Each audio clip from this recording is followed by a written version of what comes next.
and I couldn't stand to be in there, although his relatives were surrounding him. I had no reason to be there except to go there with a friend, but I don't think that that's the right way to treat people, because if a person just needs a drink, I think we ought to give it to them. I think it's basic things. Now, especially when, well, I was just going to say, especially when you consider that in this country it's a prosecutable crime to starve or dehydrate an animal.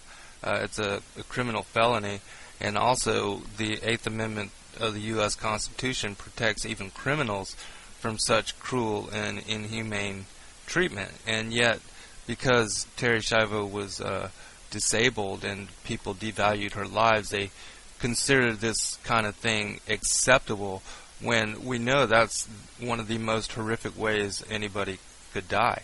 And another thing, Doctor, that you said that Terri Schiavo was not the first person, nor will she be the last. In fact, the week that I flew back that Sunday that Terri had passed away, and it wasn't 2 days that I was here in Georgia that I was receiving calls about another woman, Ora Mae McGuirk, who was being treated the same way, starved and dehydrated in a nursing home hospice here in LaGrange, Georgia, and we worked immediately to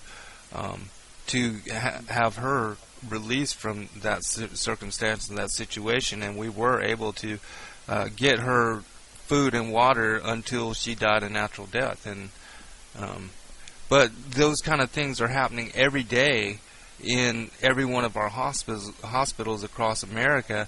And for those people that do have living wills and don't have durable power of attorney for healthcare decisions, they can also be susceptible to the same kind of nightmare scenario that she was forced to endure, that being starved and dehydrated until you're dead. Do you also see that this kind of treatment is being done everywhere in all the hospitals all across the country? Yes, it's common. I mean, I have I am hesitant to take on all the hospitals, all the doctors. Right. Absolutely. But I can tell you that these things are being done, and what can we do about them? Well, the first thing is that we ought to love other people. Hopefully, if we love other people, they will love us, so that when we are vulnerable and unable to protect ourselves, other people will speak up and help to do that. When I got into medicine, the hospital was there to take care of a person until you got them as well as you could, and there was no limitation like there is now, limitation of days, that kind of thing. And of course, there's only so many days designated for whatever the disease is, and then the patient has to get out of the hospital, and so hospitals are all part of this, in the sense that every hospital, the admitting clerk asks you if you have a living will, and if you say no, then they give you one. And none of them are designed to get you to live the length of time that you could possibly live. They're all designed in such a way that under certain circumstances you will get less treatment. Do any of the hospitals offer or inform people about the durable power of attorney for healthcare decisions, or the will to live? Or is it just the living will that is...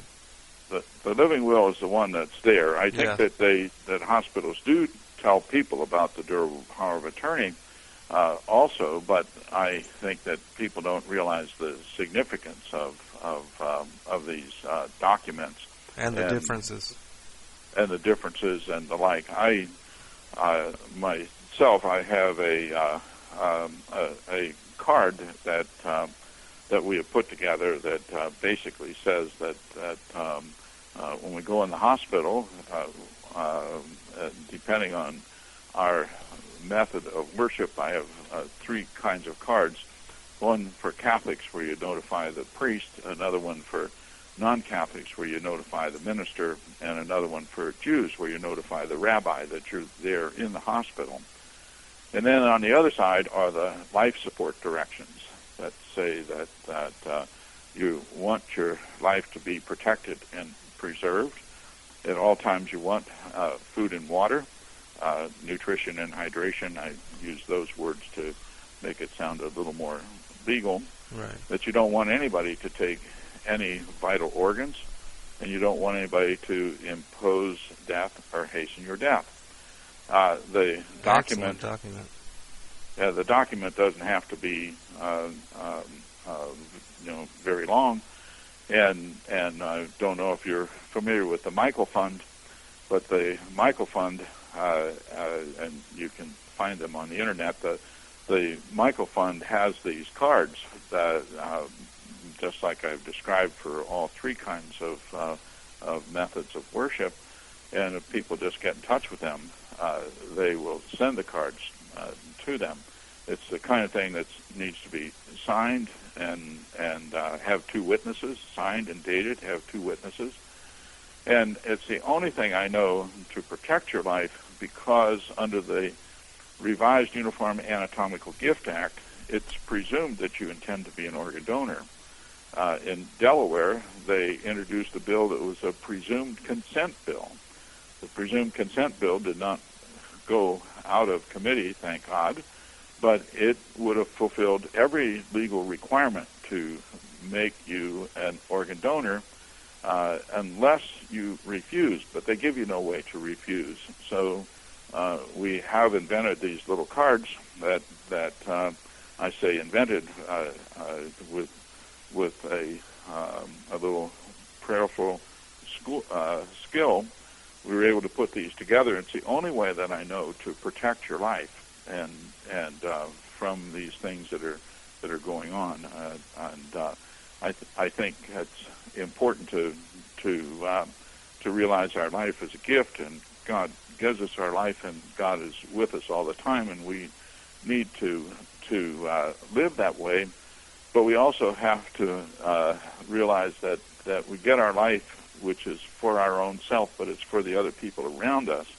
We need to reach out to the other people and do what we can to help them. And in so doing, we hope and pray that someone will help us when we can't protect and preserve our own life, that we become vulnerable and for whatever reason.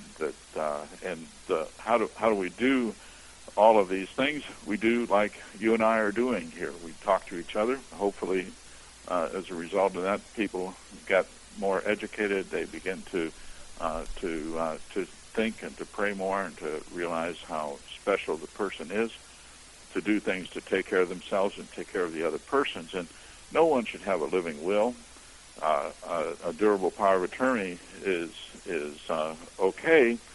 But you've got to be careful about who it is that you designate to speak for you. Absolutely. And whoever that is has to know what your philosophy of life is. And people should not be too concerned about getting too much treatment for too long. Under the circumstances that we live, I don't see that that's happening. As soon as certain things are fulfilled, you're discharged from the hospice. From the hospital, and of course there are things that ought to be not planned events, and our death is not a planned event. Yet they make it a planned event. They make it a planned event with organ donation. That becomes a planned event. Mm-hmm. Many doctors are invited to the event. The other place where it's a planned event is hospice and palliative care. I went to see a lady yesterday who is about 80 years old, and she tells me that she said, you know, I'm 80 pounds now. She said, I've gained 12 pounds since I've been there, and she's in a nursing home. She says, should I go to hospice?